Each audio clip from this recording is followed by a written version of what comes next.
Hi everyone. তো সেদিন rice সেরেমনিতে গিয়ে কি কি খাওয়া দাওয়া করলাম চলো তোমাদের সাথে সেটাই শেয়ার করব। ফার্স্টেই ছিল এক গ্লাস ঠান্ডা ঠান্ডা লস্যি, যে লস্যিটার কালারটা দেখতে পাচ্ছ খুবই ইউনিক আর খেতেও কিন্তু অন্যরকমই ছিল। দেন বসলাম মেন কোর্সের জন্য। ফার্স্টেই পড়লো নুন আর লেবু। দেন স্টার্টারে চলে এলো ফিশ কাটলেট, যেটা খেতে আমার খুবই ভালো লেগেছে। অলওয়েজ আমার স্টার্টার খেতে বেশি ভালো লাগে। তো তারপরে চলে এবার মেন কোর্সগুলো শেয়ার করি। ফার্স্টেই পাতে পড়লো গরম গরম ভাত। দেন ছিল ঘি আর শুক্তো। শুক্তোটা তো খেতে খুবই ভালো হয়েছিল, আর যেহেতু আগে ঘি দিয়েছিল তাই জন্য খেতে আরও সুন্দর লাগছিল। তারপরে পড়লো ডাল আর ঝুড়ি ঝুড়ি আলু ভাজা, যেটার কম্বিনেশনটা অলওয়েজ বেস্ট। তারপরে পড়লো প্লেটের সাইজের একটা বড় পাবদা মাছ, যেটা আমি পুরোটা খেতেই পারিনি।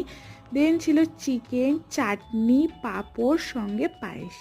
আমি সবসময় মিষ্টিটাকে স্কিপই করি। দেন রসগোল্লাটাকে স্কিপ করে খেয়েছিলাম একটা সন্দেশ। তারপরে ছিল আইসক্রিম আর জোয়ান। তো চলো ভাই, আজকের জন্য এইটুকুই। খেয়াল দেখাচ্ছি নতুন একটা ভিডিওতে। টাটা।